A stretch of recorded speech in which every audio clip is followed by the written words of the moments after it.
पिता और पुत्र और पवित्र आत्मा के नाम पर आमीन। सबों को जय यीशु।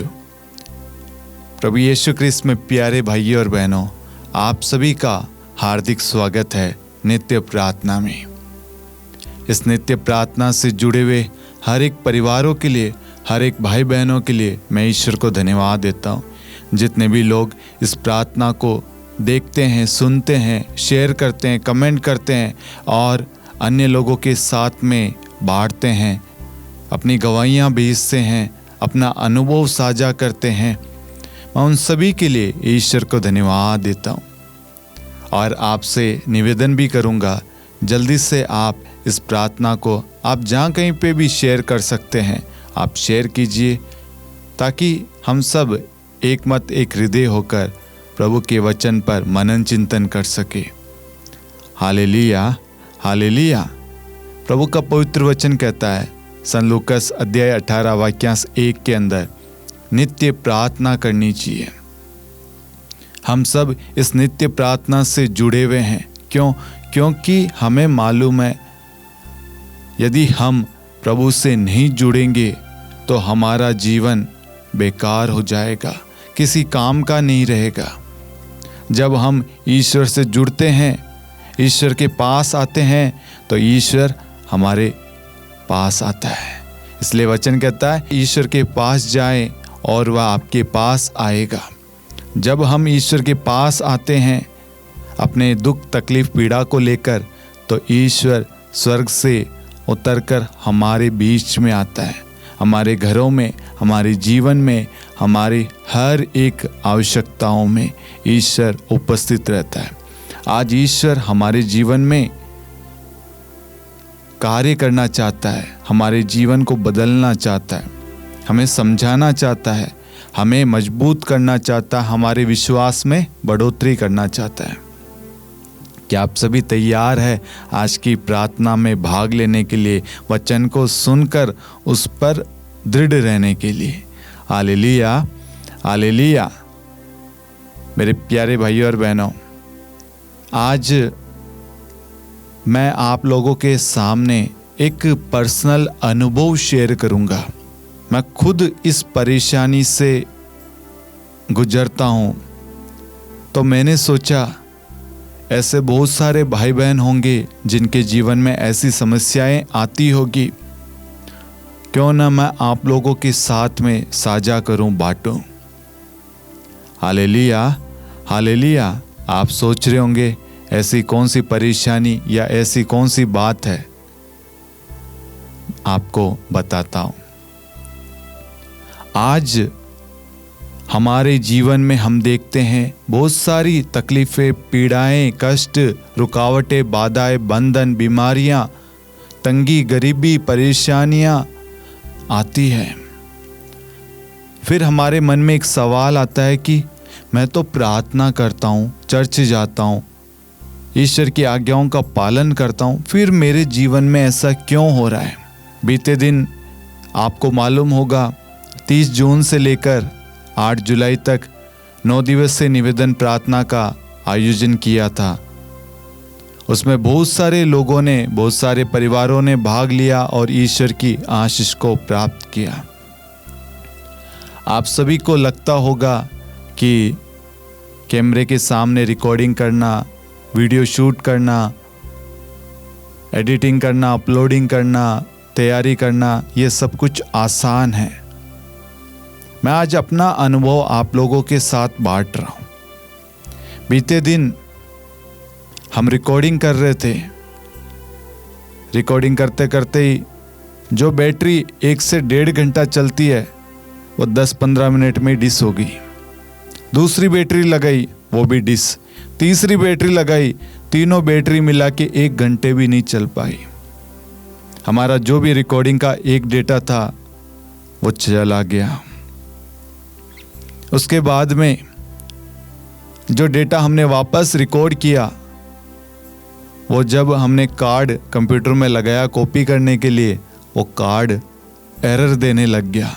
वो कार्ड जब तक आप फॉर्मेट नहीं करोगे, वो कार्ड आप यूज़ नहीं कर सकते। सोचिए कल सुबह 5 बजे प्रार्थना आनी है और आज रात को 11 बजे खराब हो गया, क्या करें? उसके बाद में जो कंप्यूटर चालू था वो कुछ देर बाद में, जैसे हमने एक वीडियो शेयर किया, उसके कुछ 1 मिनट या 2 मिनट के बाद में वो कंप्यूटर भी एरर देने लग गया, विंडो करप्ट हो गई। अब सोचिए, हम तो रोज वचन बांट रहे हैं, प्रभु का काम कर रहे हैं, फिर क्यों? आज इसी विषय पर हम मनन चिंतन करेंगे। हमारे जीवन में परेशानियां, रुकावटें, बाधाएं, बंधन क्यों आती है और उसके बाद में हमने क्या किया वो भी मैं आपको बताऊंगा। सबसे पहले हम संत मार्कुस अध्याय 5 वाक्यांश 35 पढ़ेंगे। ईसा ये कह रहे थे कि सभागृह के अधिकारी के यहाँ से लोग आए और बोले, आपकी बेटी मर गई है, अब गुरुवर को कष्ट देने की जरूरत ही क्या है। Hallelujah, hallelujah. ईसा कह ही रहे थे, इसका मतलब क्या है? सबसे पहले हमें ये समझना होगा, ईसा कह ही रहे थे, इसका मतलब है प्रभु वहां पर वचन की घोषणा कर रहे थे। आज इस जगह अपने आप को रखना, प्रभु अपने अभिषिक्त, अपने दासों के द्वारा वचन की घोषणा कर रहे हैं, प्रार्थना कर रहे हैं, आराधना कर रहे हैं, वर्शिप कर रहे हैं, सुसमाचार का प्रचार कर रहे हैं। उस वक्त कुछ लोग आएंगे आपके जीवन में बाधा बनकर, आपके जीवन में आपको प्रभु से दूर करने के लिए, आपको नकारात्मक यानी बुरे शब्द, अविश्वास भरे शब्द आपको बोलने के लिए आएंगे।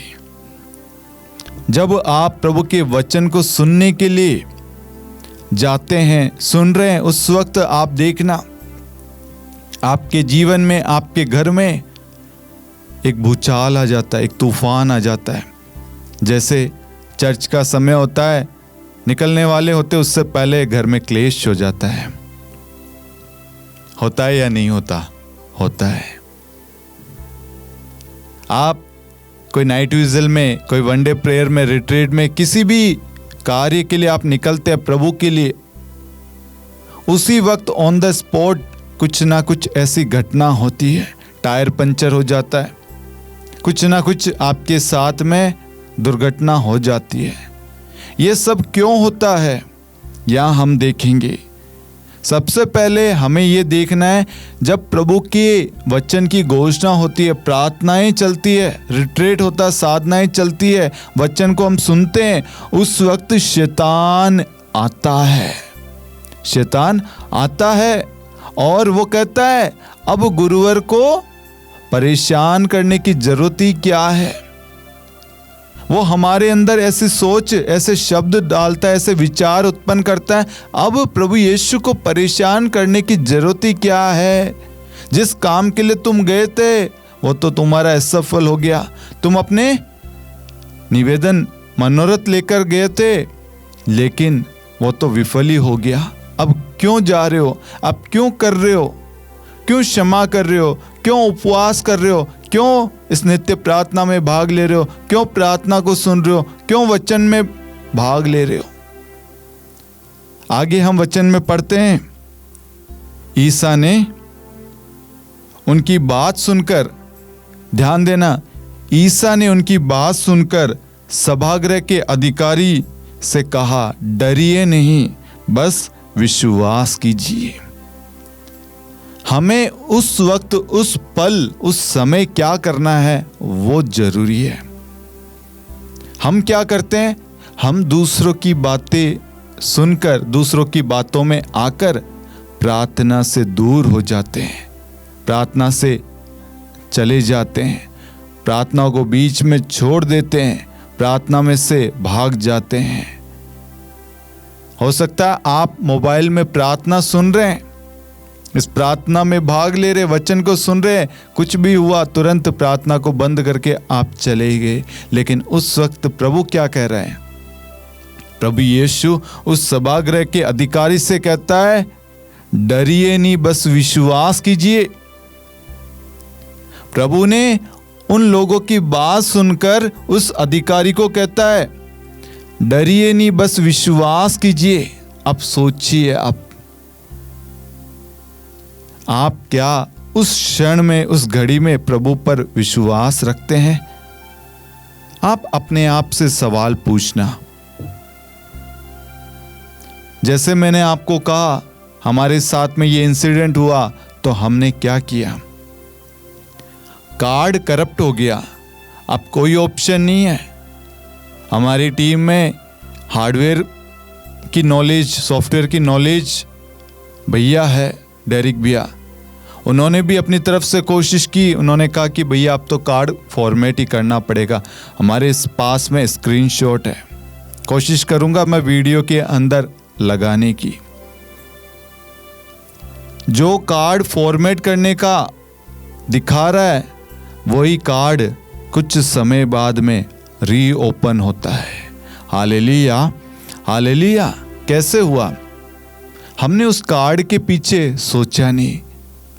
हमारे मन में यही आया, अगर ये कार्ड खराब हो गया, इसका मतलब ये नहीं कि हम प्रार्थना नहीं करेंगे। हमने और प्रार्थना बढ़ा दी। अगर ये कार्ड ओपन नहीं होगा, नहीं खुलेगा, वापस प्रार्थना करेंगे। अब क्या हुआ? जैसे हमने बोला वापस प्रार्थना करेंगे, प्रार्थना को अधिकार दिया, मतलब निराश नहीं हुए, हताश नहीं हुए, कमजोर नहीं हुए, बल्कि हमने विश्वास की घोषणा की। तुरंत वो कार्ड उसी वक्त कॉपी हो गया। Hallelujah, hallelujah. दूसरी बात, जो सिस्टम खराब हो गया था, विंडो करप्ट हो गई थी, पूरा हमने खोल के सब कुछ, रैम, हार्ड डिस्क, सब कुछ, पावर सप्लाई से लेकर उसका ग्राफिक कार्ड, सब कुछ ओपन करके, क्लीन करके, सब कुछ देख लिया, बूट करके देख लिया, सेफ मोड में सब कुछ ट्राई कर लिया, लेकिन वो विंडो करप्ट हो गई थी। कोई और ऑप्शन नहीं बचा था। तो हमने कहा ठीक है, कोई बात नहीं, सुबह दिखा देंगे। सुबह उठा, 10-11 बजे के आसपास की बात है। मैंने प्रिया को कहा, प्रिया चलो सिस्टम दिखा के लाते हैं। और मेरे मन में एकदम से आया, मैं गया और उस सिस्टम को ओपन किया। मैंने इतने कहा, सिस्टम को दिखा के आते हैं। निराश नहीं हुए थे कि सिस्टम खराब हो गया तो हम एडिटिंग नहीं कर पाएंगे या वीडियो अपलोड नहीं कर पाएंगे। मन में नहीं आया। आप मानेंगे नहीं, जो पूरी रात सिस्टम ओपन नहीं हुआ, वो सिस्टम सुबह अपने आप, जैसे मैंने पावर ऑन किया, सिस्टम ऑन हो गया। Hallelujah, hallelujah. ऐसे ही जब रिकॉर्डिंग करते हैं, प्रार्थनाएं लाइव हो या ऑफलाइन हो, उस वक्त कभी कभी माइक बंद हो जाता है, ऑडियो नहीं आता, कभी कभी वीडियो सेव नहीं हो पाता, कुछ टेक्निकल प्रॉब्लम आ जाती है। एडिटिंग करते हैं, उसमें कुछ परेशानी, सॉफ्टवेयर में प्रॉब्लम, इंटरनेट की प्रॉब्लम, बहुत सारी समस्याएं आती हैं मेरे प्यारे भाई और बहनों। जब हम प्रार्थना करने बैठते हैं, प्रार्थना को सुनने के लिए बैठते हैं, प्रार्थनाओं में भाग लेने के लिए जाते हैं या प्रार्थनाओं में भाग लेते हैं, उस वक्त शैतान आता है। आज हम सबके जीवन में परीक्षा है, तूफान आते हैं, उतार चढ़ाव रहता जीवन में। उस वक्त हमें क्या करना चाहिए वो मैं आपको बताना चाहता हूं। उस वक्त हमें प्रभु पर भरोसा रखना है। ये वो समय है जब हम अपने मुख से कोई भी निराशा वाले शब्द, अविश्वास वाले शब्द नहीं बोले। यहां पर प्रभु उन लोगों की बात को सुनकर कहता है, डरिए नहीं, बस विश्वास कीजिए। अब उसके बाद में ईसा ने पेतरुस, याकूब और याकूब के भाई योहन के सिवा किसी को भी अपने साथ आने नहीं दिया। प्रभु अपने शिष्य को लेकर जेरुस के घर जाते हैं। जेरुस सभागृह का अधिकारी था, उसकी बेटी मर गई थी। हमें सोचना है, समझना है, एक व्यक्ति जिसकी बेटी मर गई, वो उस दुख की घड़ी में, उस पीड़ा में, वो प्रभु के पास है। जब वो प्रभु के पास में आया था तब उसकी बेटी जिंदा थी। वो प्रभु से प्रार्थना कर रहा था, अपने दुख को बयान कर रहा था, उस बीच में उसकी बेटी मर गई। सोचिए एक बार, इस अवस्था में यदि हम होते, हम उसी वक्त भागते, लेकिन यहां पर उसने संयमता दिखाई, विश्वास दिखाया। वो वहां से हिला नहीं, वो प्रभु को लेकर अपने घर गया। हम वचन में देखते हैं, जब वे सभागृह के अधिकारी के यहां पहुंचे तो ईसा ने देखा कि कोलाहल मचा हुआ है और लोग विलाप कर रहे हैं। जब आप दुख के उस क्षण में, उस पीड़ा में, उस कठिनाई में, उस निराशा में आप प्रभु पर भरोसा रखते हैं, प्रभु के निकट रहते हैं, प्रभु से लिपटे रहते हैं, प्रभु को छोड़ते नहीं है, तब प्रभु आपके साथ, आपके घर में, आपके जीवन में, आपकी समस्याओं में, आपकी परेशानी में आता है। प्रभु जब वहां पहुंचा तो वहां पर कोलाहल था, विलाप चल रहा था, लोग इकट्ठे हुए होंगे, लेकिन ये सोच के कि बेटी मर गई है। लेकिन प्रभु जब आता है तो असंभव कार्य भी संभव बना देता है। वचन में आगे देखते हैं हम, उन्होंने भीतर जाकर लोगों से कहा, ये कोलाहल, ये विलाप क्यों? प्रभु क्या कह रहा है? ये कोलाहल, ये विलाप क्यों? आज प्रभु आपसे और मुझसे कहता है, क्यों अंधविश्वास, क्यों अविश्वास, क्यों चिंता करते हो, क्यों डरते हो, क्यों निराश हो, क्यों घबरा रहे हो, क्यों चिंतित हो रहे हो? आगे वचन कहता है, लड़की मरी नहीं बल्कि सो रही है। प्रभु कह रहा है, तुम्हारा काम ठप नहीं हुआ, ये बीमारी तुम्हारा कुछ नहीं बिगाड़ेगी, ये समस्या, ये परेशानी तुम्हारा कुछ नहीं बिगाड़ेगी। Hallelujah, hallelujah. क्या हमारा विश्वास उस जेरूस के जैसा विश्वास है, या हम बीच रास्ते में लौट आते हैं, या आधा वचन पढ़ा उसको छोड़ के चले जाते हैं? आधी प्रार्थना में भाग लिया, एक वचन सुना, एक वचन का आधा समझ में आया, दूसरा भाग समझने का समय था, जितनी देर कहीं से फोन आ गया, कोई काम आ गया, चले गए। जब प्रभु आपके जीवन में आने वाला होता है, उसी वक्त आप वहां से उठ खड़े होते हैं, वहां से चले जाते हैं। इसलिए हमारे जीवन में चमत्कार नहीं होता, हमारे जीवन में किसी प्रकार का बदलाव नहीं होता, मिरेकल्स नहीं होते, हमारे जीवन में आशीष नहीं आती, क्योंकि हम वचन को ध्यान से समझ नहीं रहे। इसमें किसी की गलती नहीं है, इसमें किसी की गलती नहीं है, क्योंकि हम सबको ऐसा लगता है कि मेरे जीवन में परीक्षा, समस्याएं आए, कोई ना कोई गलती की है। नहीं मेरे प्यारे भाई और बहनों, कोई बीमारी आपके जीवन में है, कोई गरीबी है, कोई परेशानी, कोई रुकावट, कोई बंधन है, इसका मतलब नहीं है कि हमने कोई पाप किया है, कोई गुनाह किया है, नहीं, बल्कि ये ईश्वर की महिमा के लिए हो रहा है हमारे जीवन में। जेरूस की बेटी बीमार थी, ध्यान देना, जब वो प्रभु के पास आया, उसने कहा मेरी बेटी बीमार है, मरने को है। वो बोल रहा है, लेकिन मरी नहीं थी। लेकिन मरने के बाद में क्या वो चला गया, प्रभु को छोड़ा उसने? प्रार्थना आधी अधूरी रखी? अपने निवेदन प्रभु को पूरा बताया, नहीं बताया? अपनी बात प्रकट करने के बाद में उसने प्रभु की बात को सुना या नहीं सुना? सुना। बीच रास्ते में नहीं उठा, बीच में प्रार्थना को छोड़कर नहीं गया, निरंतर नित्य प्रार्थना की उसने। और प्रभु उसको कहता है डरिए नहीं, बस विश्वास कीजिए। प्रभु उसे हौसला देता है, प्रभु उसे ढाढ़स सांत्वना प्रदान करता है, कहता है कि मैं हूं, मैं तुम्हारे साथ चलूंगा। कोई तुम्हें समझे या ना समझे, कोई तुम्हारा साथ दे या ना दे, कोई तुम्हारा मजाक उड़ाए या तुम्हारा अपमान करे, लेकिन मैं तुम्हारा साथ दूंगा। कोई तुम्हारे दुख के क्षण में, उस समय, कोई तुम्हें समझे या ना समझे, कोई साथ दे या ना दे, लेकिन मैं तुम्हारे साथ हर पल हर जगह खड़ा हूं।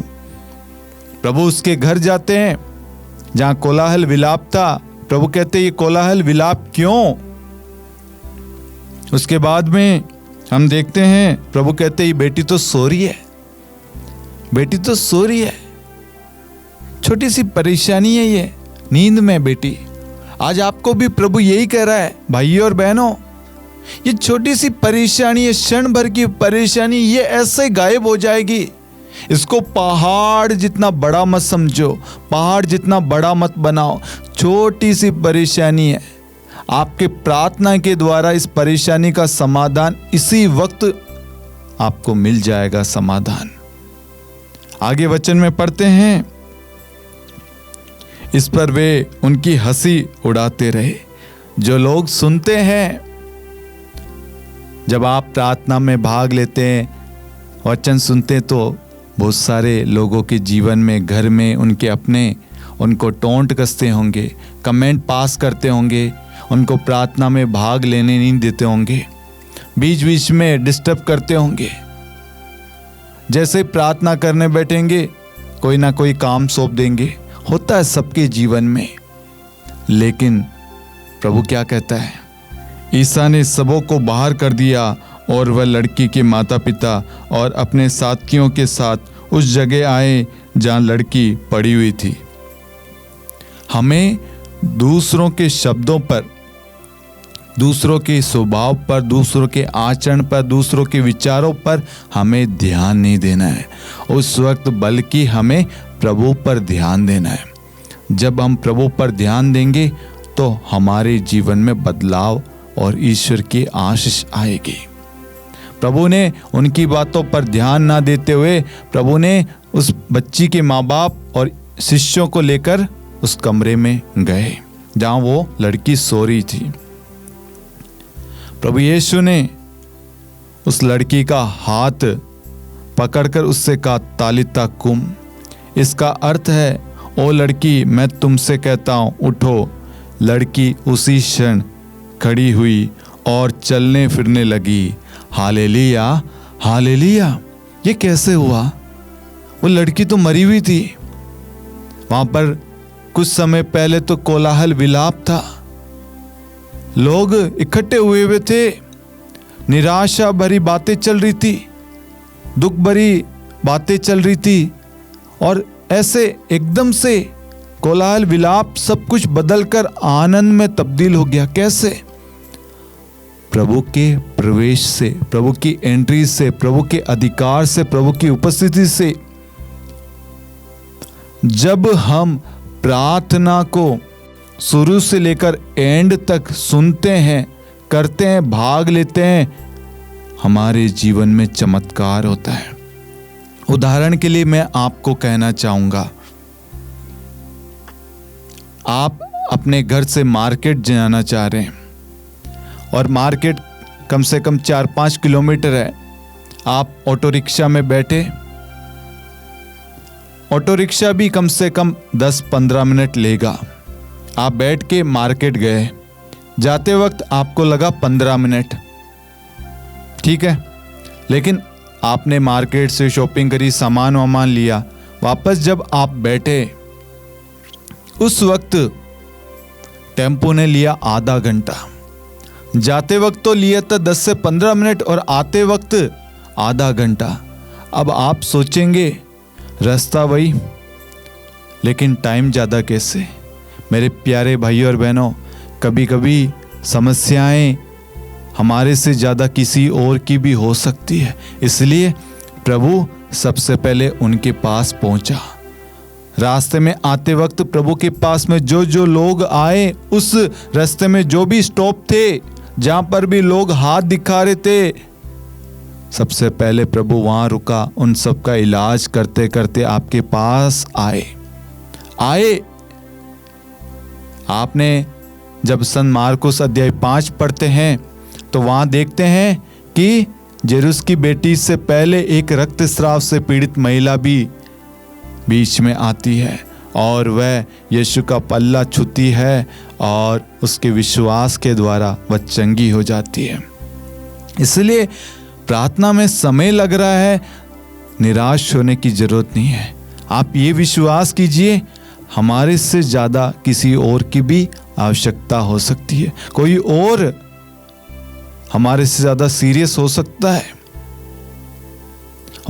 हमारे सिर्फ पेट में दर्द है, हो सकता है कोई वेंटिलेटर पर हो, उसके लिए कोई व्यक्ति मध्यस्थ प्रार्थना कर रहा है, कोई उसके लिए घुटने टेक कर आंसू बहाकर प्रार्थना कर रहा है। वो रास्ते में था तो प्रभु ने उसके लिए पहले प्रार्थना उसे चंगाई दी, उसके बाद में आपके जीवन में, आपके घर में आएगा, चंगाई देगा, आपको मुक्ति देगा, आपको बंधनों से आज़ादी देगा, आपका छुटकारा करेगा। Hallelujah, hallelujah. आज हम सब इस वचन को बड़े ध्यान से फिर से पढ़ना मेरे प्यारे भाई और बहनों। प्रभु के वचन में गहरा रहस्य है, गहरी शांति है। दुनिया की बातें हमें तोड़ती होगी, कमजोर बनाती होगी, निराश करती होगी, लेकिन प्रभु का शब्द, प्रभु का वचन हमें सामर्थ्य, शक्ति देता है, हौसला देता है, हमारे अंदर उमंग, आनंद, खुशी उत्पन्न करता है, हमारे अंदर एक नई आशा उत्पन्न करता है। मैं ये सारी चीजें क्यों बोल रहा हूं? क्योंकि हमारे जीवन में भी रोज ऐसी समस्याएं, ऐसी प्रॉब्लम्स आती है। उस वक्त यदि हम भी निराश हो जाएं तो क्या होगा? ये मिनिस्ट्री बंद हो जाएगी और शैतान यही चाहता है। लेकिन हमें शैतान को अवसर नहीं देना है, हमें मौका नहीं देना है, हमें हमेशा एक्टिव रहना है, हमेशा चार्ज अपने आप को रखना है। आप सभी ने देखा होगा, एक मोबाइल की बैटरी डिस होने से पहले मेरे हिसाब से 15 या 20% होती है तो ऊपर रेड आइकन आता बैटरी का कि चार्ज कम हो रहा है, चार्ज लगाओ प्लग। वैसे ही हमारे जीवन में हमें हर पल वचन से चार्ज करना है। एक बार वचन पढ़ने से काफ़ी नहीं है, एक दिन उपवास कर लिया काफ़ी नहीं है, एक दिन चर्च चल गए काफ़ी नहीं है। हमें रोज हमारे जीवन में हमारे जीवन के स्रोत प्रभु से जुड़ना है और अपने आप को चार्ज करना है, अपने आप को पवित्र करना है, अपने आप को मजबूत करना है, अपने विश्वास को बढ़ाना है। इन सब की बढ़ोतरी, ये सब कुछ होगा प्रभु के पास जाने से, प्रभु से जुड़ने से।